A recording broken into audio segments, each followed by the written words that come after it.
আসসালামু আলাইকুম রহমতুল্লাহি ওবরকাতুহু।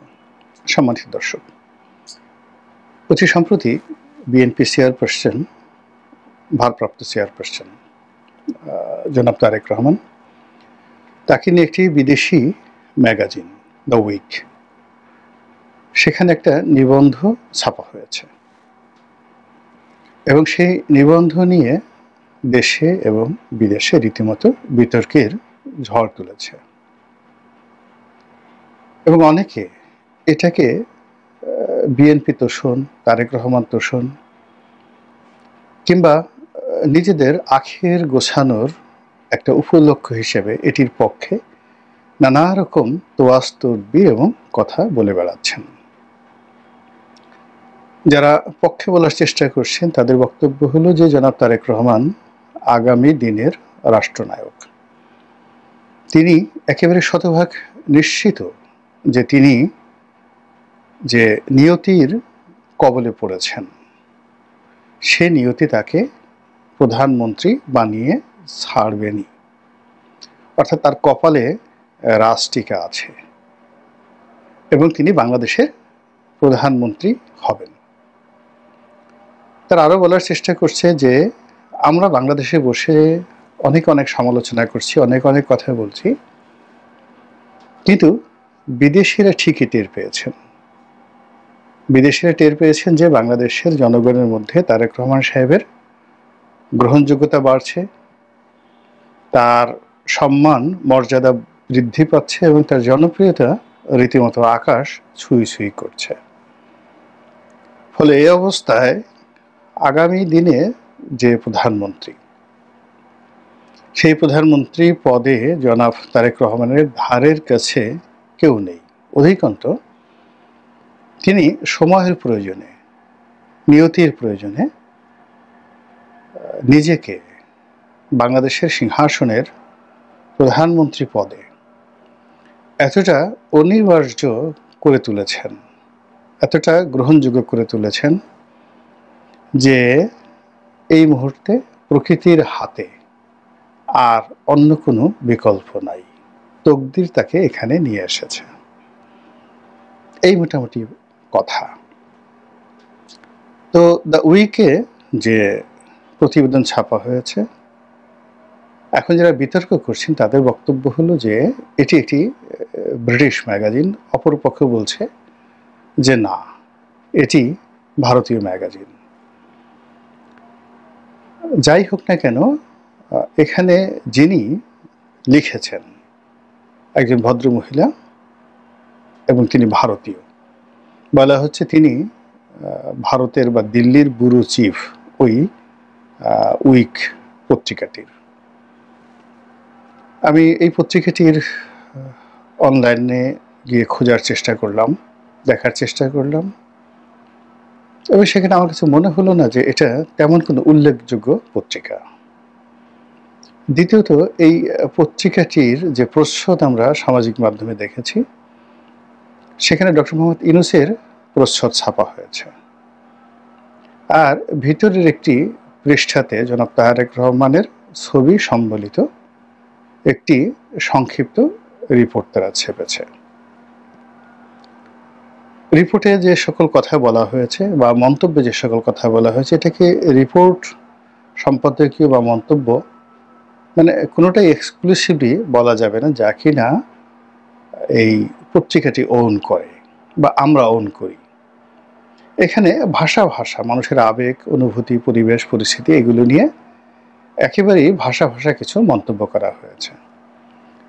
বিএনপির পক্ষ থেকে দলগতভাবে এটিকে নিয়ে এখনো পর্যন্ত আধিক্ষেত্তা দেখানো হয়নি, কিন্তু ইতিমধ্যে ফেসবুকে ঝড় তুলেছে, ইতিমধ্যে সামাজিক মাধ্যমে আলাপ আলোচনা হচ্ছে এবং যারা আমরা কন্টেন্ট তৈরি করি আমাদের মধ্যেও ব্যাপক সাড়া ফেলেছে পক্ষে এবং বিপক্ষে।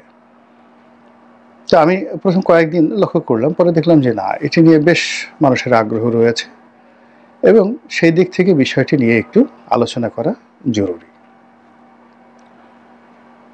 যারা অভিযোগ করছেন যে তারেক রহমান সাহেব আসলে বাংলাদেশের প্রধানমন্ত্রী হওয়ার উপযুক্ত নন, ইতিমধ্যে বিএনপি বিরোধী একটা বিরাট চক্র সামাজিক মাধ্যমে অত্যন্ত সক্রিয় তারা যে যেভাবে পারছেন বিএনপিকে ছোট করার জন্য, হেয় করার জন্য নানা রকম কথা বলে যাচ্ছেন। তদ্রূপ তারেক রহমান সাহেবকে ছোট করার জন্য তার অতীতের কর্মকাণ্ড, তার শৈশবের কর্মকাণ্ড, তার স্কুল জীবনের কর্মকাণ্ড, তার অতীতের সাক্ষাৎকারগুলো কেটে কেটে বা যেইগুলো শুনলে আপনার কাছে মনে হবে যে না, এখানে বাংলাদেশের মতো একটা বড় রাষ্ট্রকে নিয়ন্ত্রণ করা, বিএনপির মতো একটা বড় দলকে নিয়ন্ত্রণ করা, অথবা দেশের ভবিষ্যৎ প্রধানমন্ত্রীর রূপে দেশটিকে একটি সুশাসন উপহার দেওয়ার মতো যোগ্যতা তার নেই। ওই বিষয়গুলো একত্র করে অনেকে যে যার মতো নেতিবাচক প্রচারণা চালাচ্ছেন বিএনপির বিরুদ্ধে এবং তারেক রহমান সাহেবের বিরুদ্ধে। দ্বিতীয়ত, অনেকে বলার চেষ্টা করছেন যে তিনি কেন দেশে আসছেন না, তিনি ভয় পাচ্ছেন, অথবা তার সেই সৎ সাহস নেই, অথবা তার দলের মধ্যে এত কমপ্লেক্স তৈরি হয়েছে, ডিফিকাল্টিস তৈরি হয়েছে, এগুলো তিনি আসলে এই সমস্যাগুলো বাড়বে বই, কমবে না। অনেকে এই কথাও আশঙ্কা করছেন বা এমন আশঙ্কা করছেন যে তিনি যদি আসেন তাহলে হয়তো অভ্যন্তরীণ দ্বন্দ্ব সংঘাত অথবা বিএনপি বিরোধী শক্তির আক্রমণ, অথবা যারা বিএনপিকে ক্ষমতা আসতে দিতে চায় না তারা যদি 21শে আগস্ট গ্রেনেড হামলার মতো ভয়াবহ কোনো চক্রান্ত করে বসে। শুধু বাংলাদেশ নয়, বিদেশি চক্র রয়েছে, তারা যদি এই কর্ম করে বসে তাহলে সারা জীবনের জন্য বিএনপি একেবারে বাংলাদেশের রাজনীতি থেকে সমূলে উৎপাটিত হয়ে যাবে। তো কাজেই তাকে বাংলাদেশে আসার জন্যে পরিবেশ দরকার, পরিস্থিতি দরকার, রাষ্ট্র ক্ষমতা হাতে দরকার, এবং তার জন্য সবচেয়ে নিরাপদ হলো দেশে একটি সুষ্ঠু নির্বাচন হবে, তিনি ওখানে বসেই পরিচালনা করবেন। যখন বিএনপি সরকার গঠন করবে তিনি তখন জেড ক্যাটাগরির রাষ্ট্রীয় প্রোটোকল নিয়ে বাংলাদেশে আসবেন। বিএনপির বেশিরভাগ নেতাকর্মী এরকম যারা মতামত ব্যক্ত করেন তাদের সেই মতামতের বিরুদ্ধে নানা জনে নানা বক্তব্য দিয়ে যাচ্ছেন। দ্বিতীয়ত, একটা গ্রুপ বলার চেষ্টা করছেন যে একজন প্রধানমন্ত্রী যে হবেন তাকে তো প্রধানমন্ত্রীর মতো দেখতে হবে, এবং বিশেষ করে নিউ ইয়র্ক প্রবাসী মিনা ফারা রয়েছেন, মূলত যিনি একজন স্টক মার্কেট বিশেষজ্ঞ। বিএনপি জামাতের যখন শাসন চলছিল তখন তিনি সেই ঘরানার একজন বুদ্ধিজীবী রূপে সেই গত 15টি বছর ধরে তার সর্বশক্তি নিয়োগ করে তিনি শেখ হাসিনার বিরুদ্ধে কলম যুদ্ধ চালিয়েছেন, এবং মুক্তিযুদ্ধের সপক্ষ শক্তি তিনি, মুক্তিযুদ্ধের সপক্ষ শক্তি। কিন্তু কেন জানি তিনি হঠাৎ করে তারেক রহমান সাহেবের বিরুদ্ধে একেবারে উঠে পড়ে লেগেছেন। অত ভিউ হচ্ছে না, পিনাকির মতো তার অত ভিউ হচ্ছে না, বা অন্য কনক সরারের মতো তার অত ভিউ হচ্ছে না, কিন্তু তার সে বক্তব্যগুলো জায়গায় জায়গায় মতো কিন্তু পৌঁছে যাচ্ছে, এবং তিনি সেখানে জনাব তারেক রহমান সাহেব সম্পর্কে, বিএনপি সম্পর্কে,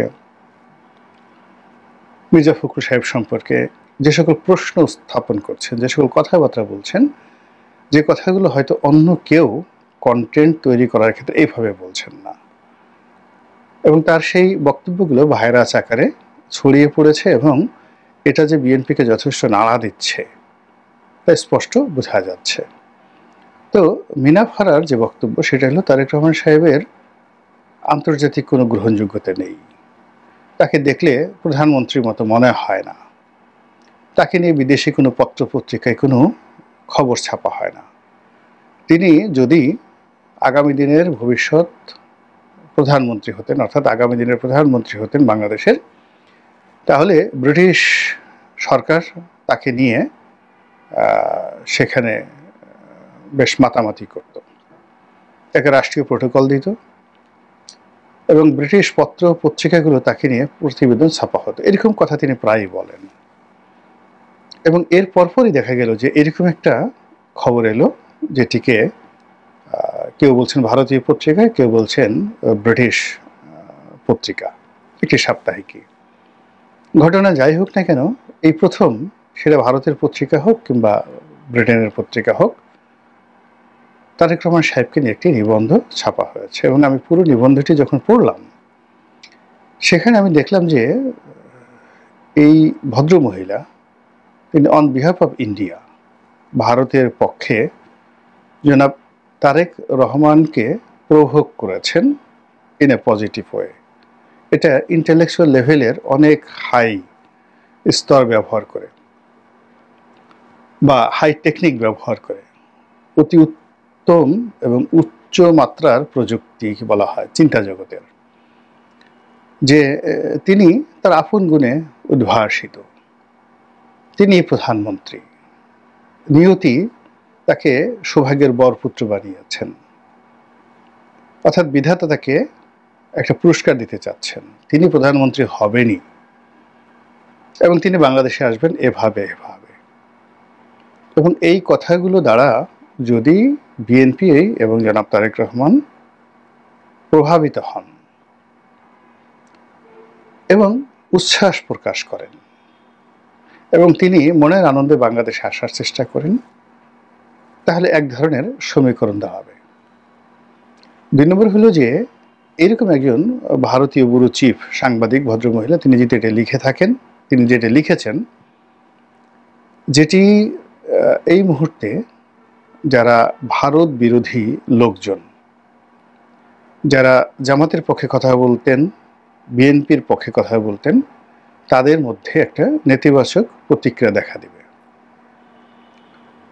এবং বিএনপি এবং তারেক রহমান সাহেব তাদেরকে দিল্লির অনুগত, দিল্লির সুবিধাপ্রাপ্ত বা দিল্লির বন্ধুত্ব প্রত্যাশী রূপে ট্যাগ দিয়ে মুহূর্তের মধ্যে ডক্টর মোহাম্মদ ইউনূসকে হিরো বানানোর যে একটা প্রক্রিয়া এটার মধ্যে শুরু হয়ে গেছে। আলটিমেটলি অনেকে বলার চেষ্টা করছেন এটা কি দেশ, এদের কি কোনো ইমান আছে যে শেখ হাসিনা এ রাষ্ট্র পরিচালনার জন্য, রাষ্ট্রীয় মধুমেহ খাওয়ার জন্য পুরো দেশটাকে দিল্লির কাছে ইজারা দিয়েছিল।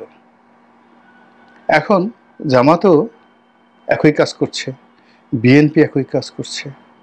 কাজে এই অবস্থা থেকে যদি দেশকে বাঁচাতে হয়, ডক্টর মোহাম্মদ ইউনূস ছাড়া অন্য কোনো লোক নেই। স্যার আপনি যাবেন না, আপনি আমাদের সাথে রাগ করবেন না, আপনি যাবেন না, আপনি দেশে থেকে যান। আপনার মতো মানুষ 5 বছর 10 বছর থেকে এদেশের যারা লোভী রাজনীতিবিদ, যারা লেন্দুফ দর্জি হতে চায়, তাদেরকে একটা উপযুক্ত দাঁত ভাঙা জবাব দিতে হবে। তো এই যে একটা রসায়ন চলছে এবং সেই রসায়নের সঙ্গে যে ভারতের কারসাজি নেই, রয়ের কারসাজি নেই, এটা কিন্তু আমি বলতে পারবো না। অর্থাৎ যদি আপনি কাউকে পরাজিত করতে চান, ইংরেজিতে যে একটি কথা আছে, যদি আপনি একটা কুকুরকে মারতে চান, তবে সেই কুকুরকে মারার আগে তাকে একটা খারাপ বা মন্দ গালি উপহার দিন, একটা ট্যাগ দিয়ে দিন। তো এখন বাংলাদেশের রাজনৈতিক দলগুলো সেই সবাইকে যদি ভারত বন্ধু, ভারতের দালাল হিসেবে যাকে বলা হয় একটা ট্যাগ দেওয়া যায়, তাহলে জনসমর্থন সঙ্গত কারণে যারা এন্ট্রি ভারত সেন্টিমেন্ট যাদের রয়েছে বা যারা দিল্লির বিপক্ষে কথা বলবে, তাদেরকে তারা হিরো হিসেবে মেনে নেবে। এই কারণ হলো এদেশের মাটি এবং মানুষ অনাদিকাল থেকে দিল্লি বিরোধী। আর বাস্তবতা হলো ক্ষমতায় যারা যায় তাদেরকে ইচ্ছাই হোক অনিচ্ছাই হোক দিল্লির পক্ষে কথা বলতে হয়, কাজ করতে হয়। তো সেই দিক থেকে সরাসরি ডক্টর ইউনূসের পক্ষে প্রথম যেমন কয়েকদিন দিল্লির বিরুদ্ধে তিনি কথা বলেছেন, কিন্তু এখন তিনি চুপ হয়ে আছেন। কিন্তু চুপ হয়ে থেকে কোনো রকম প্রতিক্রিয়া না দেখিয়ে তিনি যদি প্রচলিত রাজনৈতিক দলগুলো সবাইকে দিল্লির সেবা দাসের যে ট্যাগ এটি পরিয়ে দিতে পারেন, সেক্ষেত্রে নির্বাচন নিয়ে কথা বলা তো দূরের কথা, আগামীতে প্রধানমন্ত্রী হওয়া তো দূরের কথা, নিজেদের যে পোশাক পরিচ্ছদ রক্ষা করাই অনেকের জন্য কঠিন থেকে কঠিনতর হয়ে যাবে। ফলে এই ধরনের বিদেশি পত্রপত্রিকাতে যত বেশি জামাতের আমির, বিএনপির ভারপ্রাপ্ত চেয়ারপারসন, ওনাদেরকে নিয়ে যত বেশি নিবন্ধেত্ব প্রকাশিত হবে এবং পজিটিভ, ততই বেশি তারা জনরোষের শিকার হয়ে পড়বেন। গ্রাজুয়ালি এবং খুব কৌশলে এই কাজগুলো করা হচ্ছে বলে আমার কাছে মনে হচ্ছে।